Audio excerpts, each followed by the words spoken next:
मंगलमय मंगल करण वीतराग विज्ञान नमो ताहि जाते भये रहतादि महा करि मंगल करि हो महाग्रंथ करण को काज जाते मिले समाज सब पावे निज पद राज।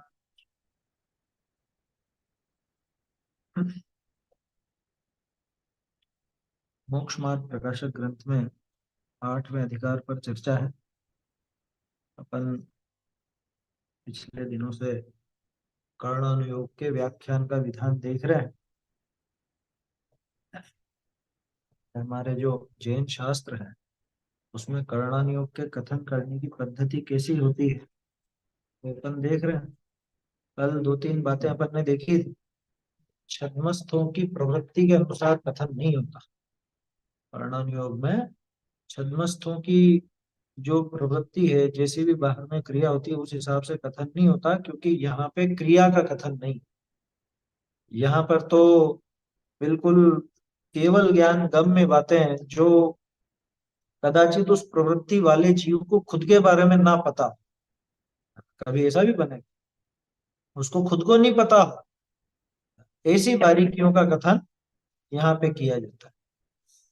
जैसे सम्यक दर्शन किसी को हुआ है ना, अब वो सम्यक दर्शन अगर छूट गया तो जिसका छूटा उसको मालूम नहीं पड़ता, जिसको हुआ उससे तो मालूम पड़ता है। क्या ये गजब की बात है। जिसे सम्यक दर्शन प्राप्त होगा उसे तो पता चलेगा, लेकिन जब जिसका छूटेगा उसे पता नहीं चलेगा कि मेरा छूट। जैसे गुणस्थान है, गुणस्थानों में श्रेणी में जब चढ़ते हैं ऊपर मुनिराज, तो मुनिराज को मालूम नहीं रहती हम कौन से गुणस्थान में इस ये श्रेणी में इस वक्त वो ध्यान की कैसी क्या विधि चल रही है, वो उनको पता नहीं चलती। तो केवल ज्ञान गम्य पूरा कथन है, केवलियों को पता चलती है और उस अनुरूप ही यहाँ पर वर्णन। तो ये समझना चाहिए कि यहाँ पे छद्मस्त की प्रवृत्ति के अनुसार कथन नहीं है, बल्कि केवल ज्ञानी के केवल ज्ञान गम्य पदार्थों का उनका कथन होता है। कल दो तीन उदाहरणों के माध्यम से इसको अपन ने समझा था कि यहाँ पे कोई जीव बाहर में तो बहुत ऐसे व्रताती करता हुआ नजर आता है, लेकिन अंदर में उसके मतलब क्या कहें अपन, वो ऊपर से व्रतादि करता हुआ नजर आए फिर भी उसको अव्रती कह देगा करना। क्यों? क्योंकि इधर सम्यक तो ही नहीं है, व्रत होने का तो सवाल ही पैदा है। दूसरी तरफ कोई जीव तत्व विचार आदि से भी रहित है, निद्रा में प्रवर्त रहा है, फिर भी उसके सम्यक तो आदि शक्ति का सद्भाव देखकर उसको सम्यक तो ही कह देते हैं, व्रती कह देते हैं। कषायों की चर्चा बहुत सुंदर आई थी। कहीं पर तो लेश्या दिखी जाती है, दो मिथ्या दृष्टि हैं। अब ये पेड़ पौधे हैं या व्यंतर आदि हैं, तो व्यंतरों के वो उत्पात वगैरह सारा काम दिखता हुआ भी, नगर नाश आदि का काम दिखता हुआ भी लेश्या पीत कषाय शक्ति मंद होने से, है ना। ध्यान रखिए वहां पे कषाय की अभिव्यक्ति नहीं देखी जाए, कषाय की शक्ति देखी जाए। ठीक है ना। और इधर यहाँ जो पेड़ पौधे हैं इनके कषाय की अभिव्यक्ति वैसी नहीं है, लेकिन कषाय की शक्ति बहुत ज्यादा है, इस वजह से इनके कृष्ण आदि लेश्य कही जाती है। दूसरी तरफ सम्यक दृष्टि की बात चले, दो सम्यक दृष्टियों का उदाहरण लें तो सर्वार सिद्धि का देव वो बिल्कुल किसी भी कार्य में ऐसा नहीं प्रवर्तता, पांच इंद्रिय के विषय भोग उसके नहीं दिखते, पांच प्रकार के पापों में नहीं प्रवर्तता। उसके बाद उसके बावजूद भी उसके कषाय शक्ति अधिक होने से असंयमी कहा जाता है। और इधर पंचम गुण स्थान वर्ती श्रावक हो, वो व्यापार धंधा शादी ब्याह और युद्ध वगैरह इन सब में लगता हुआ भी कषाय शक्ति कम होने से इसको देश संयमी नाम दिया जाता है ना। ये यहाँ समझने की बात थी। ऐसे ही मन वचन काय के संबंध में भी बात आई थी।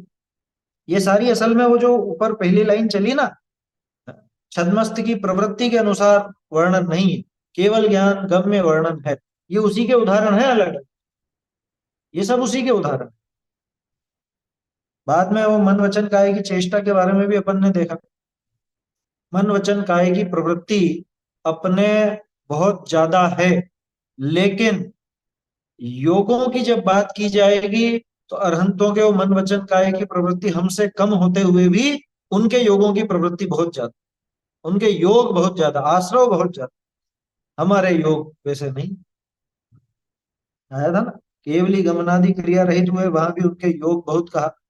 और द्विंद्रियादिक जीव गमन आदि करते हैं, तथा भी उनके योग अल्प है। आत्म प्रदेशों का कंपन, मन वचन काया के निमित्त से जो आत्म प्रदेशों का कंपन है उसका नाम योग, ऐसा समझ लो। चलिए, तो इसके आगे अपन बात करते हैं अब। ये भी आगे भी किसी का उदाहरण है। वो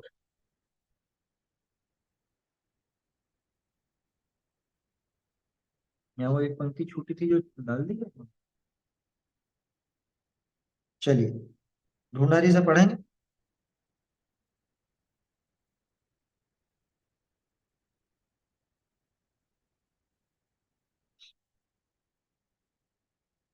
अ, ऊपर से तीसरी पंक्ति। बहुरी कहीं जाकी व्यक्तता किछु न भासे, तो भी सूक्ष्म शक्ति के सद्भाव ते तहा ताका तहा अस्तित्व कह। जैसे मुनि के अब्रह्म कार्य किछु नाही, तो भी नवम गुण स्थान पर्यंत मैथुन संज्ञा कही।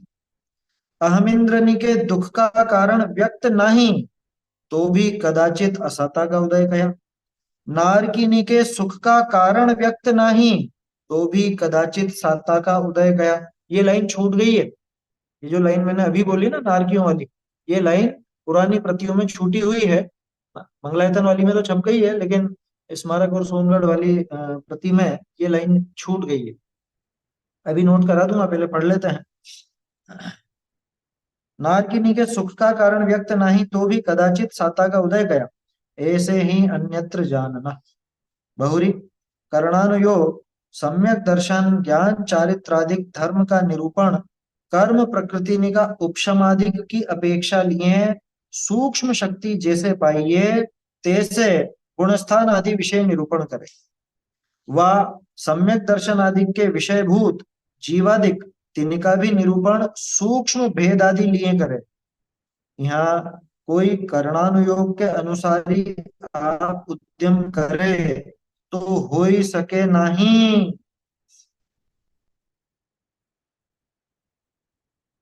जैसे उपशम सम्यक्त्व मेरे वाक् उपशम जाते हैं, सूक्ष्म भाव वाके बुद्धि गोचर होते नहीं, ये काट दी उन्होंने लिख कर। आगे आगे आ जाएगा। अ, हो ही सके नहीं ताते यह तो चरणानुयोग आदि के अनुसार ही प्रवर्ते, तिसते जो कार्य होना है सो स्वयमेव होई। जैसे आप कर्मणि का उपशम आदि किया चाहे तो कैसे होई। आप तो तत्वादिक का निश्चय करने का उद्यम करे, ताते स्वयमेव ही उपशमादि सम्यक तो होई, ऐसे ही अन्यत्र जानना। एक अंतर मुहूर्त विषय। हाँ, नहीं मैं देख रहा हूँ यहीं तक लेके। हाँ, एक अंतर मुहूर्त विषय इसी का विषय है। एक अंतर मुहूर्त विषय 11वां गुणस्थान स्यों पड़ी, क्रमते मिथ्या दृष्टि हुई, बहुरी चढ़ी करी केवल ज्ञान उपजावे। सो ऐसे सम्यक त्वादिक के सूक्ष्म भाव बुद्धि गोचर आवते नहीं, ताते करणानुयोग के अनुसार ही जैसा का तैसा जानी तो ले, और प्रवृत्ति बुद्धि गोचर जैसे भला हुई तैसे करे। ठीक है ना, पहले यहीं तक देख लेते हैं, इसके बाद फिर आगे चर्चा करते हैं। क्या कहा है। बहुरी कहीं जाकी व्यक्तता किछु न भासे, तो भी सूक्ष्म शक्ति के सद्भाव थे तहा ताका अस्तित्व है। कि कहीं कहीं पर जिसकी व्यक्तता बिल्कुल भी भाषित नहीं होगी, बिल्कुल भी आप अंदाजा भी नहीं लगा सकते कि इसके ऐसा कोई भाव हो सकता है, इसके इस तरह का कोई भाव हो सकता है, ऐसा आप अंदाजा भी नहीं लगा सकते। क्या कह रहे हैं, केवली का आश्रव ज्यादा क्यों होता है। केवली का आश्रव ज्यादा इसलिए होता है क्योंकि आश्रव का कारण मन वचन काय के निमित्त से आत्म प्रदेशों का परिस्पंदन है ना। सामान्य रूप से तो योग की परिभाषा काय वाक मना कर्म योग ऐसा, और स आश्रव है, उसी को आश्रव का है। आप कहोगे मन वचन काया की प्रवृत्ति तो दिख नहीं रही। यहाँ प्रवृत्ति बाहरी प्रवृत्ति से मतलब नहीं है, यहाँ वो शक्ति से मतलब, भाव योग है ना। द्रव्य योग नहीं बल्कि भाव योग को पकड़ करके आश्रव ज्यादा होता है, ऐसा कहा। वो सिद्धांत का कथन है। न तो आप वो आत्म प्रदेशों के परिस्पंदन को पकड़ पाओगे, और ना ही आप वो कर्मों के आने को पकड़ पाओगे। इसलिए लिखा है सो वैसा स्वीकार, उसमें कोई बाधा नहीं है। क्या कह रहे हैं? बहुरी कहीं जाकी व्यक्तता किछु न भासे, तो भी सूक्ष्म शक्ति के सद्भाव ते ताका तहा अस्तित्व है। मतलब कर्णन योग वो बारीक शक्ति को भी पकड़ करके बात करे, अभिव्यक्त हो चाहे नहीं। आया समझ? अभिव्यक्ति नहीं देखता। कर्णन योग अभिव्यक्ति पर जोर नहीं देता, वो शक्ति पर जोर देता है, बाहर में व्यक्त नहीं है। उदाहरण, दो तीन उदाहरण है यहाँ पे। जैसे मुनि के अब्रह्म कया, मुनि के अब्रह्म कार्य किच्छु नहीं, तो भी नवम गुणस्थान पर्यंत मैथुन संज्ञा कही। मुनिराज ब्रह्मचर्य महाव्रत के धारी, उनसे ऊपर कोई ब्रह्मचर्य है क्या? उसके ऊपर के लेवल का तो कोई ब्रह्मचर्य नहीं। अपन तीन चार लेवल देखते हैं ब्रह्मचर्य। एक सामान्य सदाचार वाला ब्रह्मचर्य है कि भाई पराई माता बहन को बुरी निगाह से नहीं देखना, वो है। दूसरा अपन वो अणुव्रत में देखते हैं, ब्रह्मचर्य अणुव्रत, स्वदार संतोष जिसको कहा जाता है, वो भी ब्रह्मचर्य है। फिर सातवीं प्रतिमा ब्रह्मचर्य प्रतिमा है, वो है। और सबसे ऊपर तो मुनिराज का ब्रह्मचर्य महाव्रत है। हाँ, ब्रह्मचर्य है उनके, क्योंकि महाव्रत की जहां बात चल रही है, वहां बाहरी आचरण की ही बात चल रही है ना। चरणान योग तो यही कहेगा वो ब्रह्मचारी है। आत्मा में लीन हो तो भी, और जब लीन नहीं हो तो भी। समझ में आ रही है बात? कोई कहे कि नहीं आत्मा को ब्रह्म कहते हैं तो आत्मा में लीनता को ब्रह्मचर्य कहो, ऐसा कहो। अरे तो मुनिराज तो दोनों तरह से ब्रह्मचारी है, क्योंकि आत्मलीन भी हमेशा हर अंतर मुहूर्त में होते रहते। अब कर्णन योग क्या कहेगा कि हमें तुम्हारे ब्रह्मचर्य महाव्रत से लेना देना नहीं, हम तो बात करते हैं उस मैथुन संज्ञा की। तो मैथुन संज्ञा वहां तक पाई जाती, नौवें गुण स्थान तक पाई जाती। आया नहीं क्या? वहां मैथुन संज्ञा कही। दूसरी तरफ ये मैथुन संज्ञा किसके माध्यम से चलती है? वो जो स्त्री वेद, पुरुष वेद, नपुंसक वेद है ना, वो वेद नौवें गुण स्थान तक है।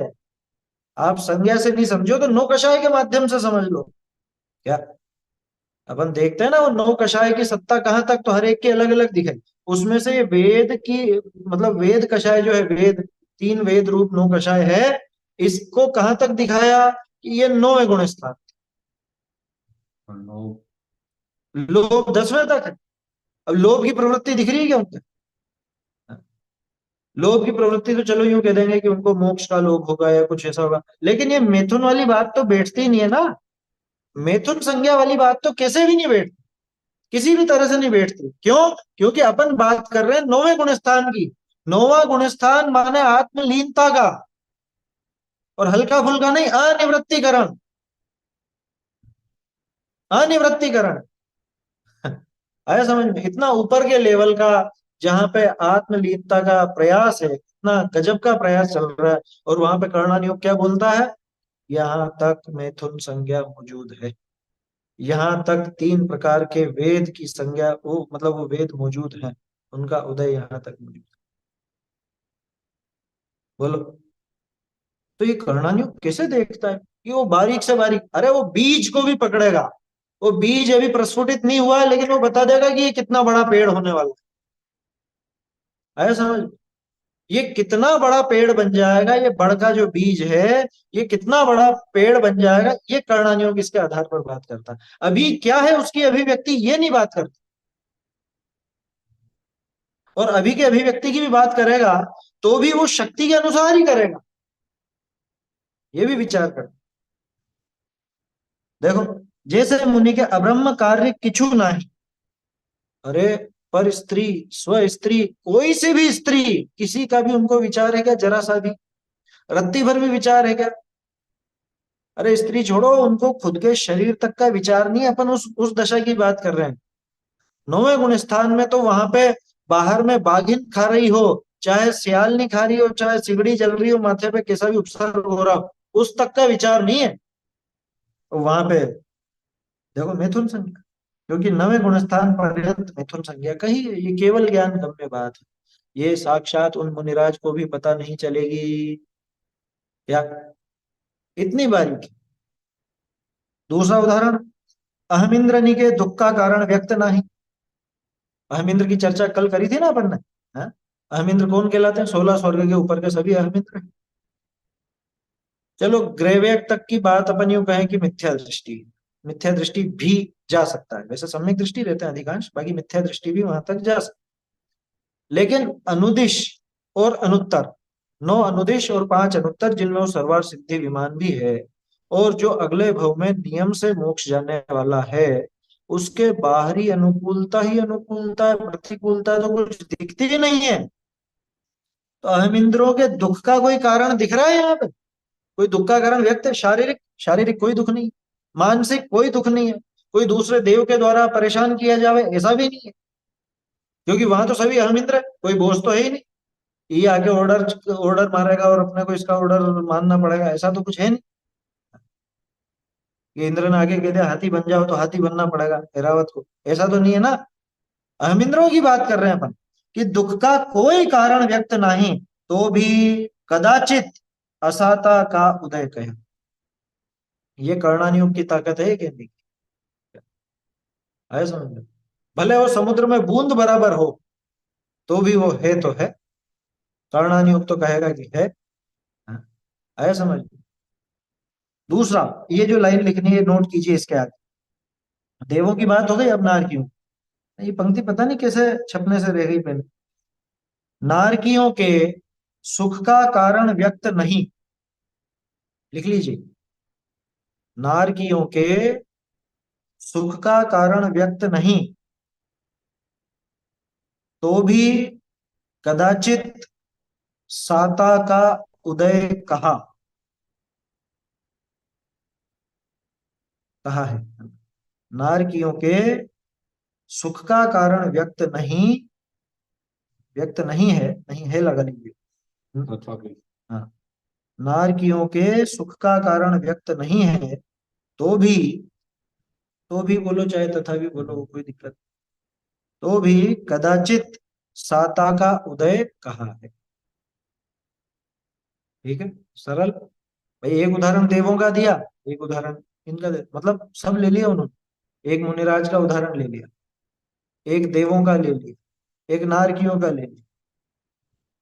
टोडरमल जी की स्टाइल समझिए, वो कोई विषय अधूरा नहीं छोड़ते।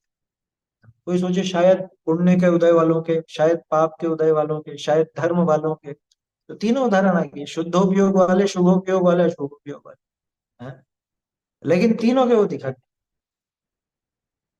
नारकियों के सुख का कारण व्यक्त नहीं है, दिखता है कि नारकियों के कौन सा सुख है बताओ, तो भी कदाचित साता का उदय का, जैसे अहमिंद्रों के असाता का उदय बताया, वैसे ही नारकियों के साता का उदय।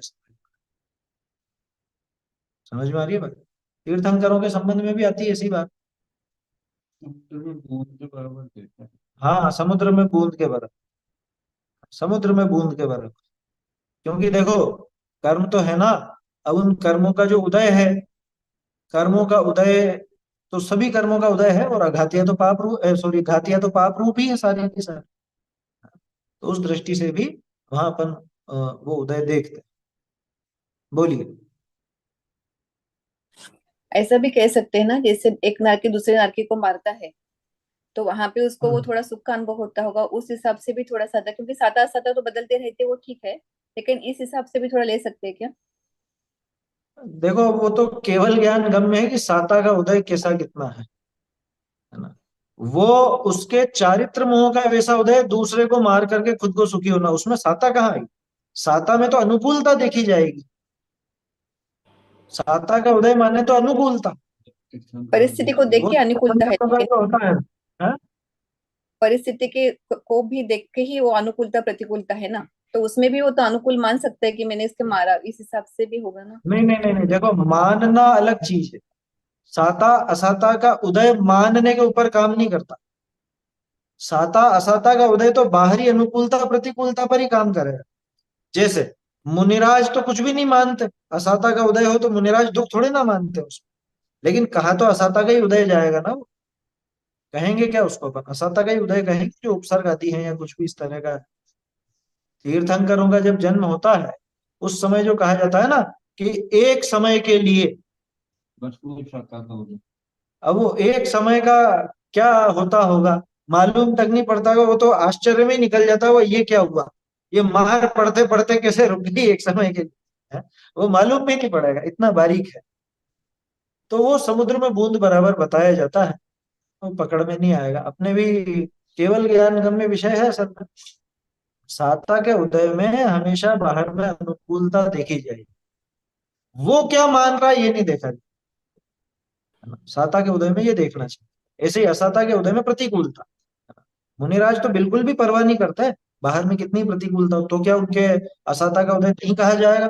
तो असाता का ही उदय, उसे तो असाता का ही कहेंगे, है ना। तो वो जैसा भी है ना, वो वाली बातें भी हो सकती है वहां पे, उसमें कुछ ना कुछ ऐसी बहुत बारीक हो, लेकिन समुद्र में बूंद का क्या, उसको खुद को भी आइडिया नहीं लगेगा इतने में क्या चैन मिले। ऐसे ही अन्यत्र जान, ठीक है, ये दो तीन उदाहरण यहाँ हुए।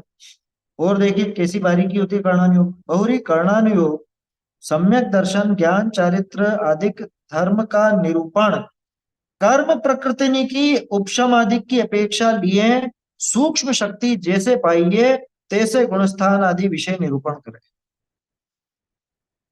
कर्णानुयोग को कोई मतलब नहीं आपके तत्व श्रद्धान से, देव शास्त्र गुरु के श्रद्धान से, आत्मा के श्रद्धान से कोई लेना देना नहीं।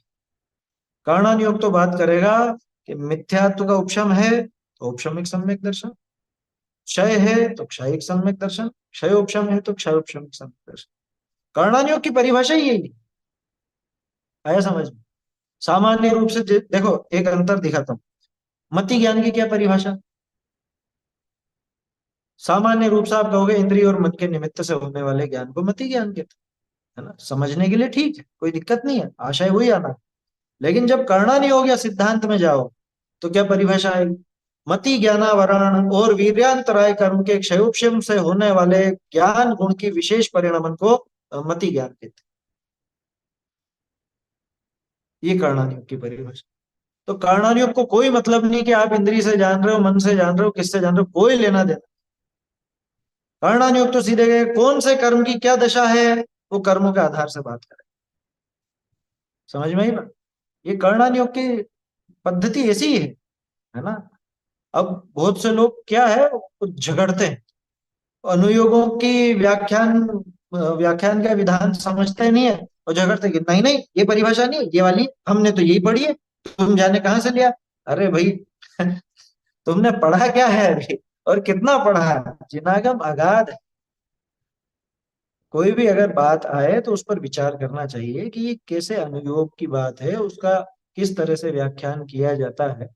टोडर मल जी का महान उपकार है क्या, जो अपने को उन्होंने ये दृष्टि दे दी, देखने की समझने की बुद्धि दे दी कि भैया ऐसे समझना क्या, ये चरणानुयोग ऐसे कहता है, कर्णानुयोग ऐसे कहता है, प्रथमानुयोग ऐसे कहता है, ये टोडर मल जी ने दिखाया। क्या कहा, अ, कर्मों की प्रकृति के उपशम आदि की अपेक्षा नहीं, मतलब वो सम्यक दर्शन की बात करे चाहे ज्ञान की चाहे चारित्र की, वो किसकी तरफ से करेगा, वो कर्म प्रकृतियों की अपेक्षा बात करे, उनका उपशम क्षय क्षयोपशम इन्हीं के माध्यम से बात करेगा। उनकी वो सूक्ष्म शक्ति, ये भी खास बात, सूक्ष्म शक्ति जैसे पाई जाए उसमें भी वो बारीकी देखता है। कर्णानुयोग तो बारीकी निकालेगा तो बारीकी की भी बारीकी निकाल। उपशम है तो कैसा उपशम है, क्षय उपशम में भी कौन सी प्रकृतियों का क्षय उपशम है? आया समझ में कि पांच प्रकृतियों का है या छह प्रकृतियों का है या सात का किसका है, ये सारी चीजें आती है ना उसमें, वो सारी डिटेल। अरे हमको क्या लेना देना, हमें तो सम्यक दर्शन चाहिए। आप तो ये बताओ, यूं समझो, आप तो एक कल्पना करो कि आप सम्यक दर्शन लेने गए कर्णानुयोग के स्टोर पर, आप कहोगे सम्यक दर्शन दे दो, तो वो कहेगा कौन सा वाला चाहिए, कि औपशमिक चाहिए क्षयोपशमिक चाहिए कि क्षयिक चाहिए, है? क्योंकि हम नहीं समझते यार कि चलो उपशमिक दे दो, तो उपशम कौन सा चाहिए, कि 5 प्रकृति वाला चाहिए कि 6 वाला कि 7 वाला? समझ में आ रही है बात? तो हम तो बड़े कंफ्यूज हो जाएंगे कि ये हमको कौन सा चाहिए। सम्यक दर्शन में भी अंतर आ गया क्या? ये अब जो ये कंफ्यूजन है, इसको मिटाने के लिए टोडर मिल जी आगे क्या कह रहे हैं वो लाइन, वो बहुत खास पंक्ति है। लोग बाग किस पर जोर देते हैं और किस पर देना चाहिए, वो उस पंक्ति से क्लियर होता है। देखो क्या कहा, वैसे तो गुणस्थान आदि में निरूपण करता है, वह सम्यक दर्शन आदि के विषयभूत जीवाधिक तिनका भी निरूपण सूक्ष्म भेद आदि लिए करे। सम्यक दर्शन के विषयभूत जो जीव आदि हैं, सातों तत्व हैं, 6 द्रव्य, 9 पदार्थ आदि हैं, इनका कथन भी मिलेगा तो सूक्ष्मता वाला ही मिलेगा। सामान्य रूप से जैसा आप समझने समझाने के लिए करते हो वैसा नहीं मिलेगा, बारीक मिलेगा। ठीक है, तो अब हो गया कंफ्यूज अपन तो, कि कर्णानुयोग में कहे हुए जीवादि का श्रद्धान करना या द्रव्यानुयोग में कहे हुए जीवादि का श्रद्धान करना है? बोलो। मैं एक ऐसा असंभव कार्य आपको देता हूं, अणुव्रत धारण करना कर्णानुयोग के हिसाब से, क्या करोगे? अणुव्रत महाव्रत कर्णानुयोग के हिसाब से कैसे धारण किए जाए, सम्यक दर्शन सम्यक ज्ञान कैसे धारण किया जाए? ये देखो टोडर मिल जी यहाँ बताते, यहाँ कोई कर्णानुयोग के अनुसार ही आप उद्यम करे तो हो ही सके नहीं। क्या? मैं तो क्षायोग क्षमिक सम्यक दर्शन करूंगा, मैं तो क्षायिक सम्यक दर्शन। अरे भैया कोई कर सकता होता तो फिर ये 3 भेद क्यों होते, सीधी क्षायिक ही होता। कौन चाहेगा औपशमिक या क्षयोपशमिक? मैं तो एक ही बार में काम निपटाना चाहूंगा ना, मैं क्यों हल्के में संतुष्ट हूं? समझ में आई बात? तो कोई अगर कर्णानुयोग के हिसाब से उद्यम करना चाहे तो हो ही सके नहीं, नहीं हो सकता, असंभव है। क्यों नहीं हो सकता? कि पहली बात तो वो कर्म हमारे पकड़ में आने वाले नहीं, वो हमारे ज्ञान गम्य है नहीं। दूसरी बात, उनकी जो परिस्थितियां बनती है, उपशम क्षय क्षयोपशम इत्यादि, वो हमको खुद को पता नहीं चलती। कोई करना चाहे नहीं हो सकती, वही कह रहा है आगे। तो क्या करे? ताते हैं, ये तो चरणानुयोग आदि के अनुसार प्रवर्त है। हमारा क्या कर्तव्य है कि हमारी प्रवृत्ति चरणानुयोग के अनुसार हो, हमारा तत्व विचार द्रव्यानुयोग के अनुसार, ये हमारे करने लायक कार्य है। ठीक है ना? ये हमारे करने योग्य कार्य है। तिसते जो कार्य होना है सो स्वयं ही हुई है। जो होना होगा वो अपने आप हो जाएगा, उपशम होना होगा तो उपशम हो जाएगा, क्षय होना होगा तो क्षय हो जाएगा। बोलो मुनिराज क्या करते हैं कर्मों के नाश के लिए? कि अब मैं कर्मों का क्षय कर दूंगा, अब मैंने ये क्रोध गया, ये मान को भी भेज दिया, ये माया को भी भेज दिया, ये लोभ को भी भेज दिया, ऐसा करते हैं, कर सकते हैं? वो तो द्रव्यानुयोग के अनुसार अपने आत्म स्वरूप का विचार करे और उसी में लीन हो जाए, वो सिर्फ लीनता कर, है ना? आत्म स्वरूप में ही प्रतपन करते हैं, आत्म स्वरूप में ही लीन होते हैं। और बाहर में क्या लिखा? तिसते जो कार्य होना है सो स्वयं ही हो है। 7वां, 8वां, 9वां, 10वां, 11वां या 12वां, जो भी होना है वो अपने आप हो जाएगा। अरे छद्मस्थ तक तो उन कर्मों का और उन कर्मों की दशाओं का किसी को पता नहीं चलता, ठीक है ना? केवल ज्ञानी को तो पता चलता है ना, केवल ज्ञानी को तो दिखते हैं वो सब कर्म वगैरह, है? नहीं दिखते होंगे? सब दिखते हैं, है ना? लेकिन क्या वो उनका जानना होने के बाद भी उनका कुछ कर सकते हैं? तीर्थंकर बन गए, तीर्थंकर को तो मालूम है ना कि हाँ ये कर्म ऐसा है और ये कर्म ऐसा है और इतने इतने पढ़े हुए, इतनी प्रकृतियां इनकी पड़ी है, सब नजर आ रहा है ना उनको, सब नजर आ रहा है ना। तो उनको तो दिख रहा है और सारी प्रक्रिया उनको पता है, तो खिरा देवे, चले जाए तत्काल मोक्ष। बोलो, महावीर स्वामी को केवल ज्ञान तो हो ही गया था, अब 66 दिन तक दिव्य ध्वनि नहीं खींची। वही एक इशारा दे देते कि वो बैठा है वहां पे 500 शिष्यों के साथ, उसको ले आओ। है? बोलो, तो नहीं होता, है ना? क्योंकि वो पहली बात तो न्यारा द्रव्य, दूसरी बात वो कर्मों की दशा, वो स्वयमेव जैसी बननी है वो इन भावों के अनुसार अपने आप बन जाएगी। ये निमित्त निमित्तिक संबंध मात्र है भावों का और कर्मों का। बाकी कोई चला करके करना चाहे, तीन काल में संभव नहीं। तीन काल में संभव नहीं है कोई चला करके सोच, मतलब कर लेवे कि मैं इस तरह से कर्मों का अभाव कर दूंगा, ऐसे ऐसे कर्मों का नाश करूंगा। हाँ,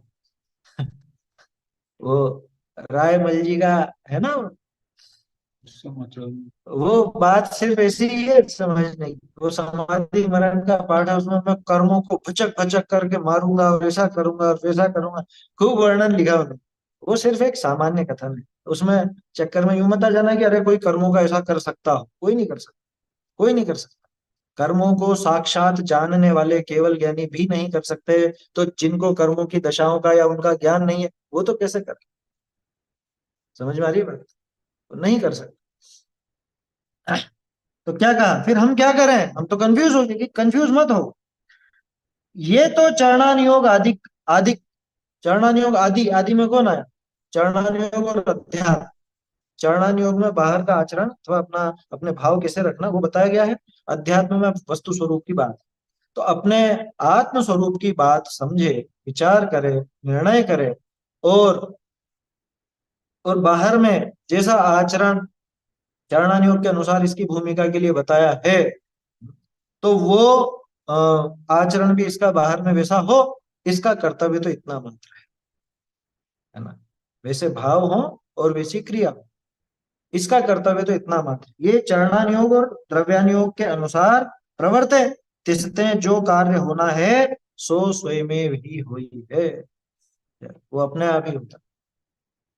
क्या हुआ? हाँ केवली क्या, वो तो रहेगी नहीं। वो तो एक उदाहरण समझने के लिए बात है ना। कर्तृत्व भोक्तृत्व की भावना तो है ही नहीं। हाँ। और अवधि मना पर्याय ज्ञानी भी नहीं, मना पर्याय नहीं देख सकता। अवधि ज्ञानी के लिए भी सर्वावधि वाले के लिए आती है वो बात। अवधि ज्ञान में भी सर्वावधि वाले के लिए आती है कर्मों को देखने का। उसमें भी एक लिमिटेशन है जो भी इसकी है। मना पर्याय ज्ञानी इसलिए नहीं क्योंकि मना पर्याय ज्ञानी सामने वाले के मन में स्थित रूपी पदार्थों को जानते। ठीक है। और अधिकांश वो ऐसे ही व्यक्ति होते हैं जो सामान्य लोग। अब कोई मना पर्याय ज्ञानी सामने वाले सर्वावधि ज्ञानी के मन की जाने तो फिर भी एक कंडीशन बनती है। लेकिन ऐसा प्रयोग एकाएक तो कौन करे और क्यों करेगा? मना पर्याय ज्ञानी अक्सर तो कोई मना पर्याय ज्ञान का प्रयोग करते भी नहीं। कदाचित कर भी लें तो उनको ऐसे कोई विकल्प होते नहीं। असंभव तो नहीं है, लेकिन उसका कोई औचित्य नहीं। देखो, तो ये बहुत बढ़िया लाइन है ये। क्या? ये चाहो तो अंडरलाइन करके रखिए आप। हम्म? ये हमारा कर्तव्य क्या है? जीव का कर्तव्य क्या? बहुत से लोग उसके पीछे पड़ते हैं, कर्मों का क्षय करो, कर्मों का उपशम करो, उपशम करो। भैया तुम बता दो कैसे करें? हैं? उपशम करो, कैसे करेगा उपशम? हमारे हाथ में ना उपशम है, ना क्षय है, ना क्षय उपशम है। हमारे हाथ में क्या है कि हम तो चरणानुयोग आदि के अनुसार प्रवर्ते। इसको थोड़ा सा अपन खोलते हैं। चरणानुयोग आदि के अनुसार प्रवर्ते माने हमारा कर्तव्य क्या है? वो चीज टोडरमल जी बता चुके। ये तो जिनागम के अनुसार तत्व निर्णय करने का उद्यम रखें।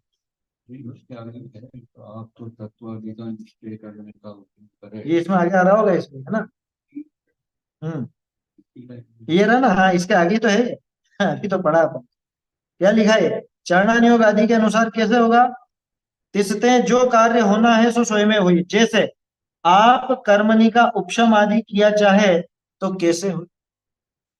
मैं खुद कर्मों का उपशम, क्षय, क्षय उपशम आदि का आदि करना चाहूं तो कैसे होंगे? आप तो तत्व आदि का निश्चय करने का उद्यम करें। बुद्धि पूर्वक यही काम करने लायक है और यही अपने हाथ में है। आया समझ में? अपने हाथ की बात बता रहे हैं टोडर मल जी कि हम क्या कर सकते हैं। असंभव काम नहीं दे रहे कि जाओ कर्मों का उपशम करके लाओ, कि नहीं, कि तुम तो तत्व आदि का निश्चय करने का उद्यम करो, तत्व निर्णय करने का उद्यम करो। क्या करोगे? मिर्ची लग रही जीवान पर तो उसको काट देना इसको, या शक्कर रख देना। सीधा उपाय है, मिर्ची लग रही है तो शक्कर रख ले। आया समझ? हो जाएगा नुकसान। तो उद्यम ये मतलब ऐसी गजब की बात है। यहाँ पे निशाना कहीं और लगाया जाता है। आया समझ में? ये जो व्यवस्था है ना मोक्ष मार्ग की, यहाँ पे जिसका नाश करना है उसके पीछे नहीं पड़ा जाता, यहाँ निशाना कहीं और लगाया जाता है। लेटी लेटी थोड़ी करना है, थोड़े को मिटाने के लिए क्या करोगे? थोड़े पे थोड़ा हो जाए आपके, क्या करोगे उसको? है ना, कि मैं इसको काट दूं, चाकू से इस थोड़े को काट दूं, अरे परेशान हो जाएगा। फोड़े को बिठाने की दवा दी जाएगी, वो दवा पेट में जाके असर करेगी, वो फोड़ा अपने आप बैठेगा, अथवा मलहम वगैरह जो भी है वो लगाया जाए, है ना। दो काम होंगे ना, एक तो दवा दी जाएगी और एक मलहम लगाया जाए। तो वो दवा जो अंदर गई वो समझना द्रव्यान योग के अनुसार तत्व चिंतन, और ऊपर जो मलहम लगाया गया वो समझना चरणान योग अनुसार वो शुभ भाव आदि और वो उस प्रक्रिया। तो एक कर्मों का फोड़ा ये मिटेगा, दो तरफा वार, लेकिन डायरेक्ट उस पर नहीं होगा। क्या मैं तो कर्मों को नाश करूंगा, नहीं होगा ऐसा। मुनिराज ने कर्मों की तरफ देखा ही नहीं, तो वो कर्म खिर गए। अपना ध्यान किए खिर जावे, उन कर्मणि का हर ना क्या। ये कर्म दहन विधान ही है। हाँ, इसी का नाम है कर्म दहन विधान, वो नहीं है जो अलग से लिखा हुआ है। कर्म दहन मंडल विधान नाम का भी है क्या, लेकिन वास्तविक कर्म दहन मंडल विधान कौन सा है? वो जो इधर के इधर द्रव्य चढ़ा रहे हैं वो, कि धूप उसमें खेदू मैं किसमें, दोपहर में धूप डालू बहुत सारी, जल जाएंगे सारे कर्म? बोलो, ये कुछ नहीं होने वाला, उल्टा कर्म ही कर्म बंधेंगे। तो आत्मा की तरफ देख, जिस समय हो आत्म दृष्टि, कर्म थर थर कांपते हैं, भाव की एकाग्रता लखी, छोड़ खुद ही भागते हैं। तो निशाना कहाँ लगा रहे हैं, असर कहाँ पे हो रहा है? हाँ? यही विधि है, इसकी यही विधि है। क्या कहा? आप कर्मणि का उपशम आदि किया चाहे तो कैसे हो? आप तो तत्वाधिक का निश्चय करने का उद्यम करें, ताते स्वयमेव ही उपशमादि सम्यक तो हो ही, उससे अपने आप हो जाएगा। तू उपशम करने के पीछे भागेगा, उपशम नहीं होगा। औपशमिक सम्यक्त के पीछे भागेगा, वो नहीं होगा। तू तो सम्यक्त का भी विचार छोड़ और उस आत्म तत्व को देख, वो सम्यक्त तेरे पीछे दौड़ा दौड़ा आएगा और कर्म का उपशम अपने आप। आया समझ?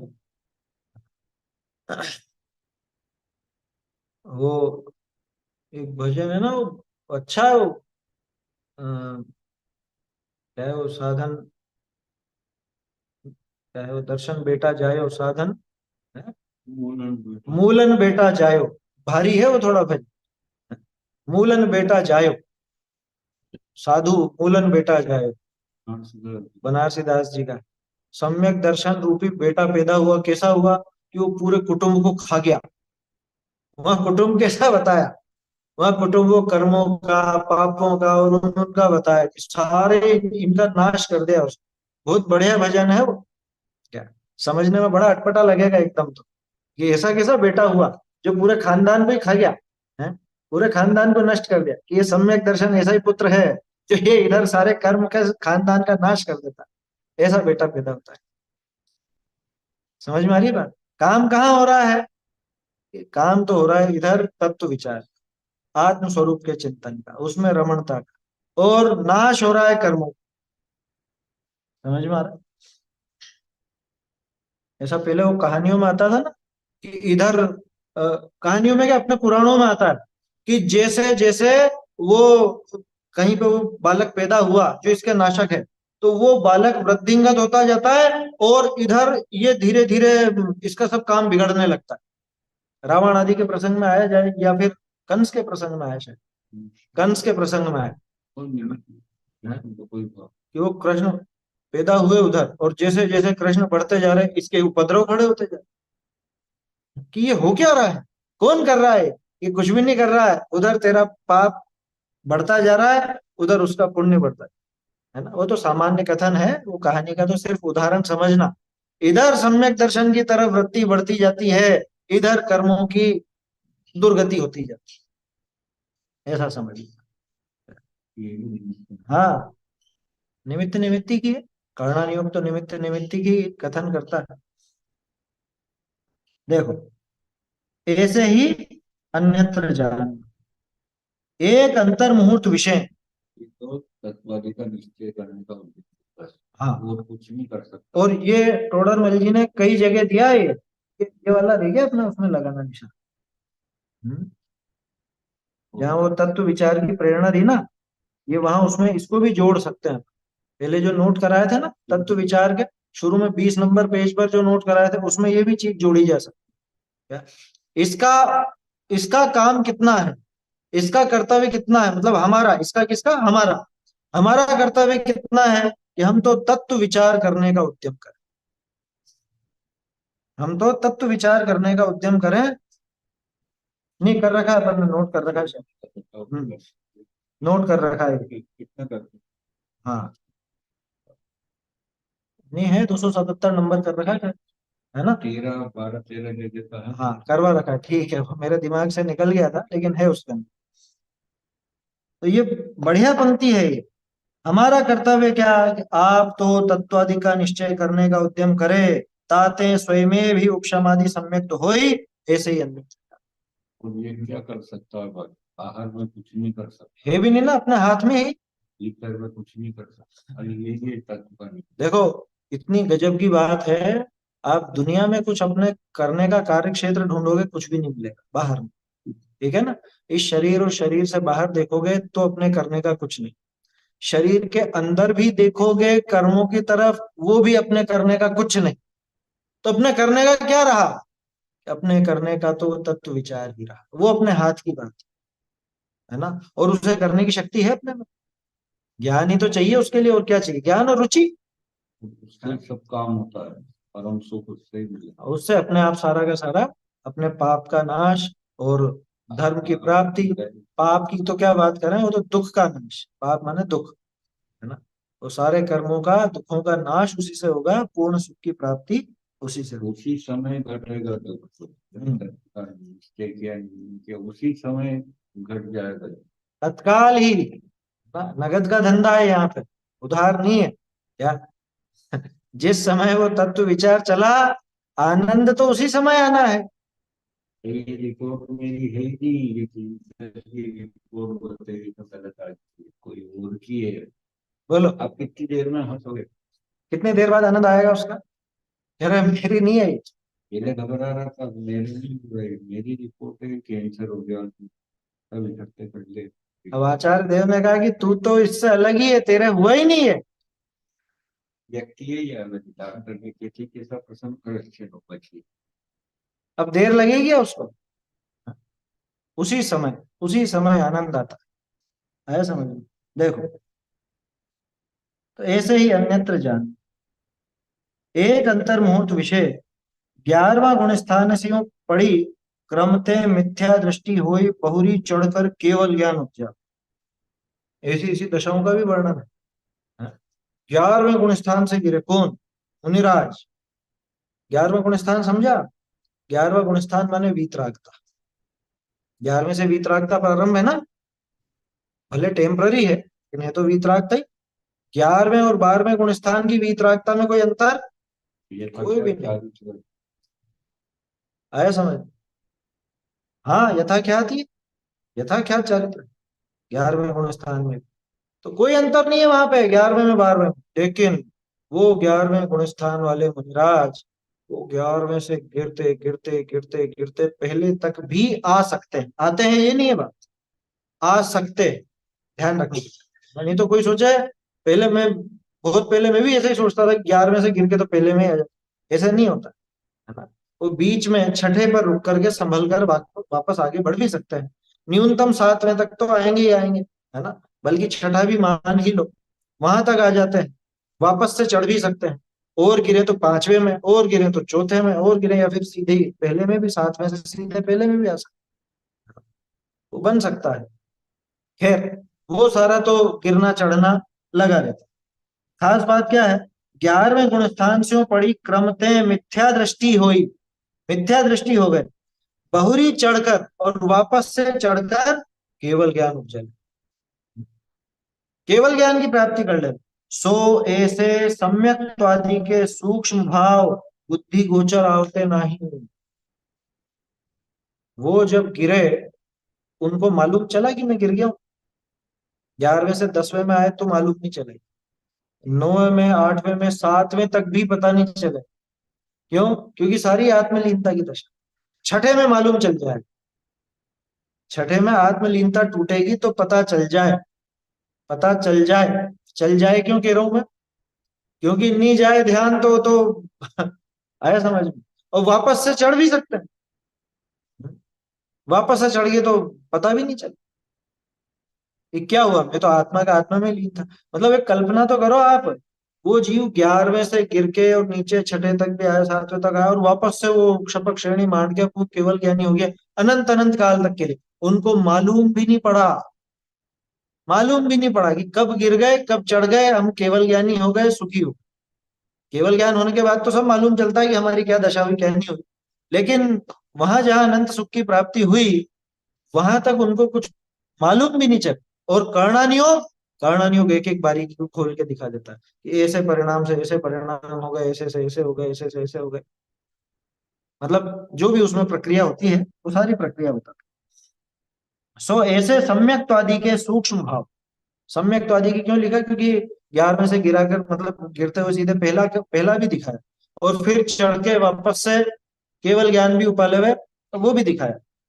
तो सम्यक या सम्यक ज्ञान, सम्यक चरित्र, इन सबके ऐसे सूक्ष्म भाव बुद्धि गोचर आवते नहीं, वो बुद्धि गोचर नहीं आते। तो आदि। हाँ, मिथ्यात्व भी आ जाएगा, क्योंकि बहुत बारीक आया ना। वो सम्यक दृष्टि गिरते गिरते वहां मिथ्यात्व तक में आ गए वो, और फिर चढ़ करके वापस सम्यक दर्शन हो गया, वापस से उनके सम्यक चरित्र कहलाने लग गया। अब तो केवल ज्ञान हो। इतनी सब बारीकियां वो हमारे सूक्ष्म भाव, वो जो सूक्ष्म भाव है हमारी बुद्धि गोचर नहीं है, वो हमारी बुद्धि में नहीं आते। ताते कर्णानुयोग के अनुसारी जैसा का तैसा जान तो ले, जैसा कर्णानुयोग में बताया है, जो भी सिस्टम बताया उसको जान तो लेना। और प्रवृत्ति बुद्धि गोचर जैसे भला हो तैसे करे, ये उन्होंने एक चेतावनी दे दी।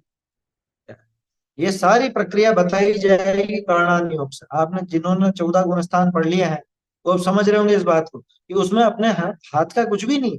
जान लो, ऐसा होता है, ऐसा होता है, ऐसा होता है, ये जान लिया, क्या कर लोगे?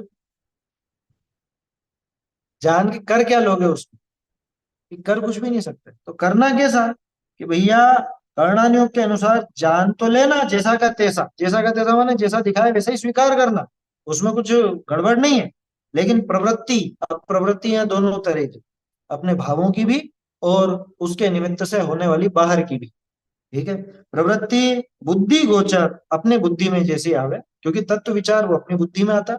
बाहरी आचरण में अपने को कैसा क्या करना है, कैसे अपने भावों को संभालना है, कैसे गिरने से बचाना है, वो सब अपनी बुद्धि में आता। तो जैसे अपना भला हो वैसे परिणाम रखना, वैसी क्रिया करना। क्रिया को कर्णानुयोग के हिसाब से चलाना चाहोगे चलेगी नहीं, भावों को कर्णानुयोग के हिसाब से बनाना चाहोगे बनेंगे नहीं, नहीं होगा, होगा। कर्णानुयोग सिर्फ वो, क्या कहें अपन, वो डाटा है। डाटा समझते हैं ना?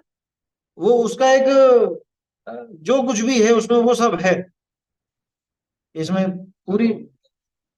हाँ, अब वो थर्मामीटर थोड़ा कहेगा कि दवाई लेनी है कि क्या करना है। थर्मामीटर बता देगा कि बुखार है। अब वो है कि नहीं है वो तो आपको महसूस करना है। नहीं, आप घटा नहीं सकते उसको आप। उसको आप घटा भी नहीं सकते। घटा लो कि अरे 102 दिखा रहा है, इसको 101 पे लियो। अरे बीपी का जो वो होता है, बीपी का मॉनिटर, क्या बीपी नापने की मशीन होती है ना, अब उसमें किसी व्यक्ति के मान लो नॉर्मल से जो ऊपर है वो आए, ठीक है, नॉर्मल जो भी चलता है 80, 120, 130 तक, अब वो उसके आ रहा है 100, 160 आ रहा है। वो कह रहा है लेकिन मुझे तो कुछ भी महसूस ही नहीं हो रहा है। तो कर्णानुयोग वो बताता है कि ये इसका ऐसा भाव है। बाहर में वो प्रवृत्ति वैसी है कि नहीं है, या क्या करना है ये नहीं बताया। कर्णानुयोग ये नहीं बताएगा क्या करना है। कर्णानुयोग ये बता देगा कि ऐसे ऐसे परिणाम इस गुण स्थान में होते हैं, कर्मों की ऐसी ऐसी दशा इस प्रकार से होती है। आया समझ? इसको वैसे समझना, मतलब वो वैसा स्वीकार करना, आगे जैसा अपना भला हो वैसा करना। समझ में आ रही है बात? जैसे कॉमर्स में, अकाउंट्स में बहुत सारा डाटा होता है, स्टेटिस्टिक्स देखे जाते हैं सब कंपनियों के या कुछ भी, है ना। वो बहुत से लोग उस चीज को नहीं समझ पाएंगे, इसलिए मैं वो शब्दावली नहीं ले रहा हूँ काम में। लेकिन कुछ चीजें होती हैं वो सब दिख रही है, नंबर ही तो है सब। कंपनी ने कितना कमाया, कितना खर्चा हुआ, कितना टैक्स लगा, कितना प्रॉफिट है, कितना वो देनदारी कितनी है, और वो सारी चीजें निकल करके उसका पूरा वो लेखा जोखा सामने आ जाता है। अब वो कैसे उसमें फायदा होगा या नुकसान होगा या ये होगा वो होगा, ये वो डाटा नहीं बताता। डाटा तो जो है सो बता देता है। तो करना नहीं, डाटा है, उसके अनुसार आप अपनी प्रवृत्ति बनाना चाहो बिगाड़ना चाहो वो नहीं। कर्मों की दशा को आप बदलना चाहो सो तो होने वाला ही, 3 काल में नहीं। तो अपने हाथ की बात तो सिर्फ इतनी है कि द्रव्यानुयोग आदि के माध्यम से अपने आत्म स्वरूप को समझे, तत्व विचार करे, तत्व निर्णय में उद्यम लगाए, उद्यम करे, है ना, तत्व निर्णय करने का उद्यम करे, और चरणानुयोग के अनुसार, व्यवहार का कथन है, उस अनुसार अपनी प्रवृत्ति को बनाने का प्रयास करे, अपने भावों को सुधारने का प्रयास करे। कर्णानुयोग के अनुसार वो काम नहीं, है ना। तो ये समझने की बात है। तो फिर कर्णानुयोग का अभ्यास नहीं करें, कह रहे अभ्यास नहीं करें, बात ये नहीं चल रही है। कर्णानुयोग से तो वो समझ में आएगी कि स्थिति कैसी कैसी होती है, हाँ? ये जीव की कैसी कैसी दशा होती है, ये कर्णानुयोग बताए। लेकिन वो कैसे सुधरती है, वो काम कर्णानुयोग का नहीं। ठीक है, बताते हैं। कर्णानुयोग के अनुसार ही जैसा का तैसा जान तो ले, अर प्रवृत्ति बुद्धि गोचर जैसे भला होई तैसे करे बहुरी। अब देखिए, इसके आगे का देखते हैं अपन। आगे ये अब अगला बिंदु है इसका। जैसे प्रथमान योग में अपन ने देखा था कि वहां पर भी निश्चय व्यवहार का कथन था, अब यहाँ पे दिखा रहे निश्चय व्यवहार का कैसे का कथन है।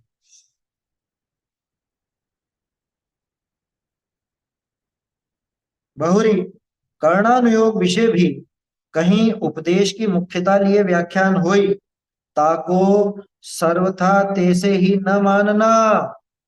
जैसे हिंसादिक का उपाय को कुमति ज्ञान कया, अन्य मतादिक के शास्त्राभ्यास को कुश्रुत ज्ञान कया, बुरा देखे भला न दिसे ताको विभंग ज्ञान कया, सो इनके छोड़ने के अर्थी उपदेश करी ऐसे गया।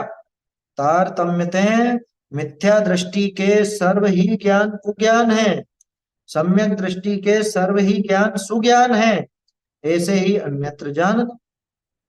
बहुरी कहीं स्थूल कथन किया होई, ताको तारतम्य रूप न जानना। जैसे व्यास ते तिगुणी परिधि कहिए, सूक्ष्म पने किछु अधिक तिगुणी हो, ऐसे ही अन्यत्र जानना। बहुरी कहीं मुख्यता की अपेक्षा व्याख्यान होई, ताको सर्व प्रकार न जानना। जैसे मिथ्या दृष्टि सासादन गुणस्थान वाले को पाप जीव कहे, असंयत आदि गुणस्थान वाले को पुण्य जीव कहे, सो मुख्य पने ऐसे कहे, तारतम्य दो निके पाप पुण्य यथा संभव पाइये है, ऐसे ही अन्यत्र जानना। ऐसे ही और भी नाना प्रकार पाइये है, ते यथा संभव जानने। ऐसे कर्णानुयोग विषय व्याख्यान का विधान दिखाया। चलिए क्या कह रहे हैं यहाँ पे कि कर्णानुयोग में भी कहीं कहीं पर उपदेश की मुख्यता लिए हुए व्याख्यान होता है।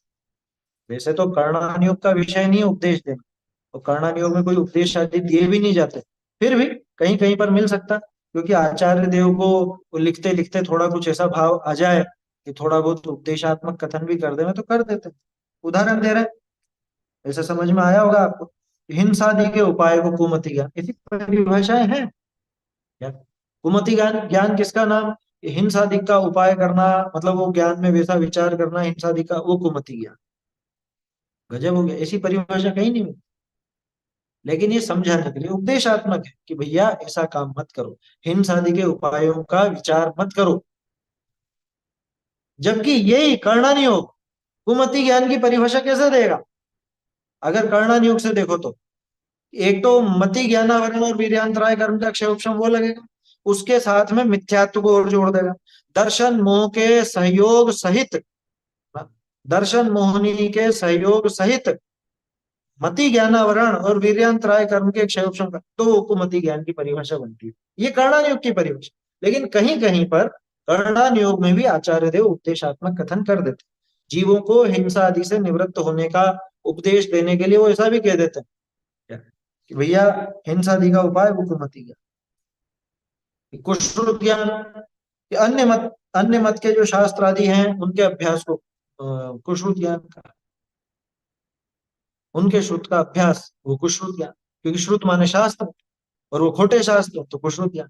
जबकि ये परिभाषाएं कायदे से देखो तो चरणानियोग वाली है, ये परिभाषा चरणानियोग की है ना, लेकिन कर्णानियोग में भी दे देते हैं आचार्य, क्योंकि उपदेशात्मक कथन। बुरा देखे भला न दिसे ताको विभंग ज्ञान है, ये बुरा ही बुरा देख, अवधि खोटा देखना, ऐसा भी अर्थ किया है क्या? अव माने खोटा, तो खोटी बुद्धि, खोटा देखना, अच्छा नहीं देखना, उसको विभंग ज्ञान। वो अवधि जिसको अपन बोलते हैं सामान्य तौर पर, ध्यान रखिए वो अवधि सही शब्द नहीं है, वो अवधि नहीं होता, विभंग ज्ञान। कुमति, कुश्रुत और विभंग, ये तीन विपरीत ज्ञान है, तीन मिथ्या ज्ञान ये है ना। अधिकांश लोग कुअवधि बोलते हैं, कुअवधि नहीं होता, विभंग होता। सो इनके छोड़ने के अर्थ उपदेश करी ऐसे कहा, इनको छुड़ाने के लिए आचार्य देव ने ऐसा उपदेश दिया, उपदेशात्मक कथन। तारतम्य, तारतम्य माने वही बारीकी से अगर देखोगे तो मिथ्या दृष्टियों के सर्व ही ज्ञान कुज्ञान है। मिथ्या दृष्टि अच्छा भी देखेगा तो भी वो विभंग ही कहलाए। मिथ्या दृष्टि अगर वो हिंसा आदि का उपाय नहीं कर रहा है, दान आदि दे रहा है, तो भी वो तो कुमति ज्ञान वाला ही है। मिथ्या दृष्टि अपने जैन शास्त्रों का ही अभ्यास करे तो भी उसका तो कुश्रुत ज्ञान ही है। कोई ऐसा नहीं कि अन्य मत का ही अभ्यास करे तो कुश्रुत ज्ञान, क्योंकि वहां पे मिथ्यात्व का सहयोग। और सम्यक दृष्टि के सर्व ही ज्ञान सुज्ञान। अब सम्यक दृष्टि खुद ही अगर अन्य मत के शास्त्रों का अभ्यास करे सीखने के लिए, सीखने के ध्यान रखना करते हैं ना, टोडरमल जी ने भी किया, तभी तो अन्य मत का निराकरण किया।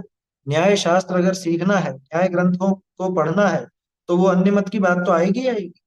तो क्या वो कुश्रुत ज्ञान का अभ्यास हो गया? ये वैसा नहीं है, वो उपदेशात्मक कथन है जीव को खोटी प्रवृत्तियों से बचाने के। ऐसे ही अन्यत्र जानना, बहुरी कहीं स्थूल कथन किया हुई तो उसको भी तारतम्य रूप मत जान ले। अगर स्थूल कथन भी कहीं पर आता है, क्योंकि आता है बहुत सी जगह आता है, ये उदाहरण आ गया ना, व्यास ते तिगुणी परिधि कही है। अब क्या है व्यास और क्या है परिधि? परिधि माने मेरे ख्याल से वो क्या बोलते हैं, सरकमफेरेंस है ना, सरकमफेरेंस कहलाएगा और व्यास कहलाएगा रेडियस। ठीक है, पाई की जो वैल्यू है ना, पाई डायमीटर, हाँ जो भी है डायमीटर, क्या बोलते हैं उसको, पाई, पाई की वैल्यू क्या है? 3.14 एक्चुअली, है ना, असल में 3.14, एक चार।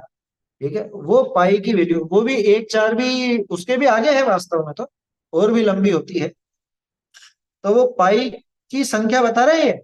व्यास थे त्रिगुणी परिधि कही, सर्कल का यानी वो एक गोले का जो एरिया निकाला जाता है उसमें वो काम आता है।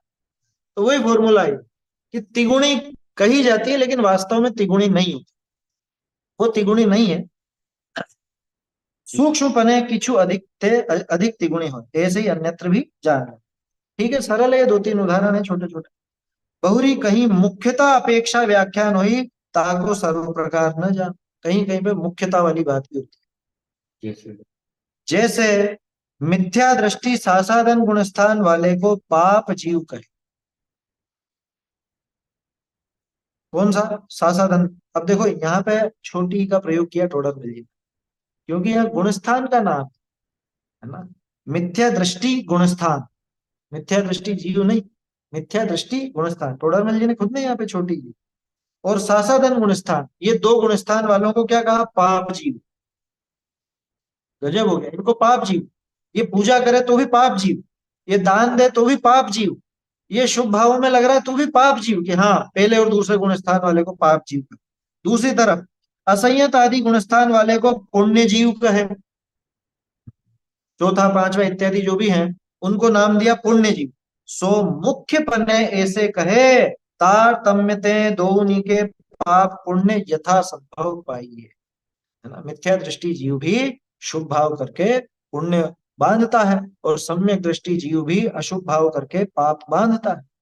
तो यथा संभव जानना, कहीं कहीं पे ऐसे मुख्यता गुणता की तरफ से भी कथन आ जाता है। ऐसे ही अन्यत्र जानना, ऐसे ही और भी नाना प्रकार इसमें व्याख्यान पाया जाता है, तो वो यथा संभव जानना चाहिए। ऐसे कर्णानुयोग विषय व्याख्यान का विधान दिखाया। तो टोडरमल जी ने जितना उस समय उनको विचार आया, जितना विकल्प आया, उस हिसाब से उन्होंने कर्णानुयोग का विधान यहाँ पे दिखाया, व्याख्यान का विधान। बाकी तो बहुत विस्तार निकलेगा, है ना, जगह जगह अलग अलग प्रकरण हैं, तो उनके हिसाब से बहुत तरह की व्याख्या बनती है। हाँ, वो पहला दूसरा तीसरा, तीसरे का नाम स्पष्ट नहीं लिखा क्योंकि वो सम्यक मिथ्यात्व है, इस वजह से उसका नाम नहीं लिखा। और पहले दूसरे को तो पाप जीव कहा, चौथे से असल में वहां गुणस्थान नाम नहीं लिया, वहां तो मिथ्या दृष्टि सम्यक दृष्टि नाम, इस वजह से तो वो समझ लेना चाहिए। तो ऐसे और भी चीजें निकल सकती हैं। टोडरमल जी ने जो कर्णानुयोग की टीकाएं की है गोमटसार आदि की, उसके आधार से और भी आपको समझना चाहिए। कल से अपन चरणानुयोग के व्याख्यान का विधान समझेंगे।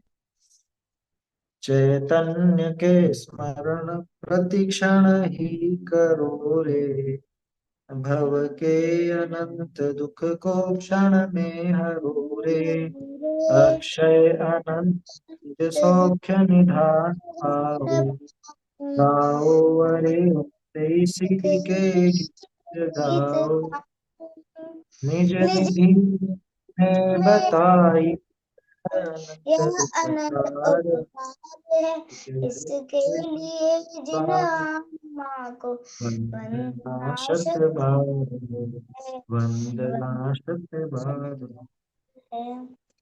जिनवाणी माता की जय हो, जय हो।